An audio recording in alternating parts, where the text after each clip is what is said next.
श्रीगुरुभ्यो नमः। हरि ओं। श्री गणेशाय नमः। श्रीमात्रे नमः। ओं ईडितायै नमः।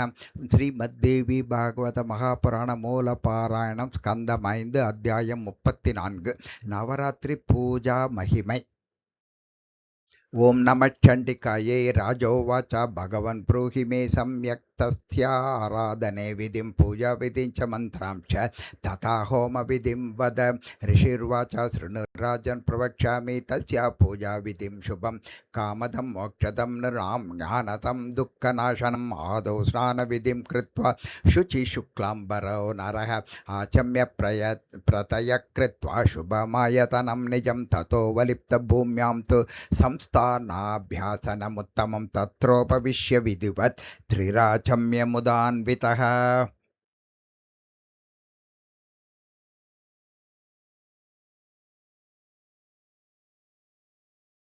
पूजा द्रव्यं सुसंस्थाभ्य यथाशक्ति अनुसारतः प्राणायामं ततः कृत्वा भूतशुद्धिं विधाय च कुर्यात् प्राणप्रतिष्ठां तु संभारं प्रोक्ष्य मंत्रतः कालज्ञानं ततः कृत्वा न्यासं कुर्यात् यथा विधि। शुभे ताम्रमये पात्रे चन्दनेन सितेन च षट्कोणं विलिखेत् यन्त्रं चाष्टकोणं ततो बहिः नवाक्षरस्य मन्त्रस्य बीजानि विलिखेत् ततः कृत्वा यन्त्र प्रतिष्ठाञ्च वेदोक्तं संविधाय च अर्चां वा दादवीं कुर्यात्। पूजा मंत्रेषु बोधितः पूजनं पृथ्वीपाल भगवत्या प्रयत्रतः कृत्वा वा विधिवत् पूजामागमोक्तां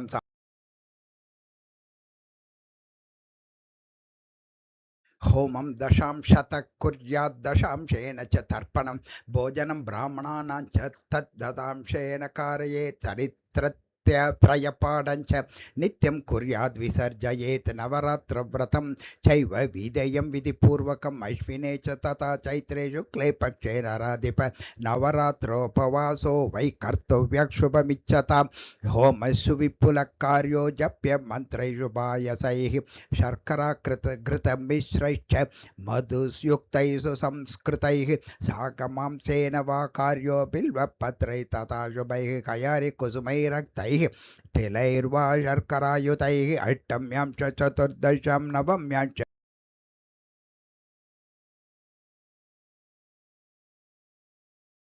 निर्धनो धनमाप्नोति रोगी रोगात् प्रमुच्यते अपुत्रो लभते पुत्रां शुभां च वशवर्तिनः राज्यपृष्ठो नृपो राज्यं प्राप्नोति सार्वभौमिकं शत्रुभिः पीडितो हन्ति रिपुं माया प्रसादतः।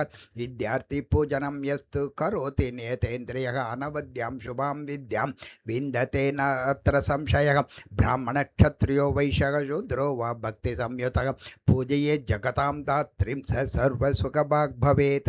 नवरात्रव्रतं कुर्यात् नर नारी गणक्षयः वाञ्छितं फलवाप्नोति सर्वदा भक्तितत्परः। अश्विने शुक्लपक्षे तु नवरात्रव्रतं शुभं करोति भावसंयुक्तः सर्वान्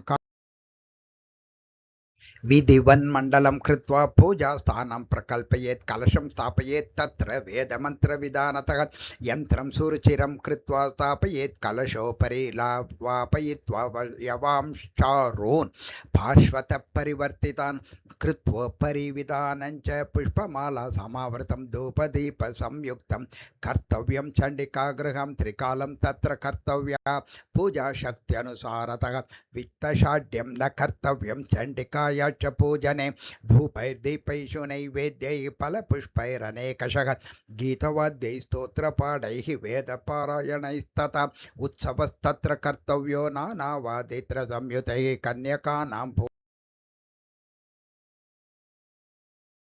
चन्दनैर्भूषणैर्वस्त्रैः भक्ष्यैश्च विविधैस्तथा सुगन्धतैलमाल्यैश्च मनसो रुचिकारकैः एवं सम्पूजनं कृत्वा होमं मन्त्रविधानतः अष्टम्यां वा नवम्यां वा कारयेत् विधिपूर्वकं ब्राह्मणान् भोजयेत् पश्चात् पारणं दशमी दिने कर्तव्यं शक्तितो दानं ध्येयं भक्तिपरे नृपैः एवं यः कुरुते भक्त्या नवरात्रव्रतं नरः नारी वा सदवा भक्त्या विधवा वा पतिव्रता इह लोके सुखं भोगान् प्राप्नोति मनसेप्सितान् देहान्ते परमं स्थानं प्राप्नोति व्रत तत्परः। जन्मान्तरेऽम्बिका भक्तिः भवत्यव्यपि चारिणी जन्मोत्तमकुले प्राप्य सदा नवरात्रव्रतं प्रोक्तं व्रतानामुत्तमं व्रतम् आराधनं शिवायास्तु सर्वसौख्यकरं परम् अनेन विधिना राजन् समाराधय चण्डिकां जित्वा रिपुनस्खलितं राज्यं प्राप्स्यसि अनुत्तमं सुखं च परमं भूपदेहेऽस्मिन् स्वगृहे पुनः पुत्रदारान् समासाद्य लप्स्यसे नात्र संशयः वैश्योत्तमत्वमेवाद्य समाराधय कामदां देवीं विश्वेश्वरीं मायां सृष्टिसंहारकारिणीं स्वजनानां च मान्यस्वं भविष्यसि गृहे कतः सुखं सांसारिकं प्राप्य यथापि लक्षितं पुनः देवी लोके शुभे वासो भविता तेन संशयः नाराधिता भगवती यैः इहलोके अति दुःखार्ता नानारोगैः प्रपीडिताः भवन्ति मानवा राजन् शत्रुभिश्च पराजिताः निष्कळत्राह्य पुत्राश्च तृष्णार्तास्तप्तबुद्धयः बिल्वीतलैः करवीरैः शतपत्रैश्च सम्पकैः अर्चिता जगतां दात्री यैस्ते अतीव विलासिनः भवन्ति कृतपुण्यास्ते शक्तिभक्तिपरायणाः धनविभवसुखाढ्या मानवमानवन्तः सकलगुणगणानां भाजनं भारदेशाः निगमपठितमन्त्रैर्भुजितायैर्भवानी नृपतितिलकमुख्यास्ते भवन्तीह लोके इति श्रीमद्देवी भागवत महापुराणे अष्टादशसहस्रयां संहितायां पञ्चमस्कन्धे भगवत्याः पूजाराधनविधिवर्णनं नाम चतुस्त्रिंशोऽध्यायः। ओं श्री जगदम्बार्पणमस्तु।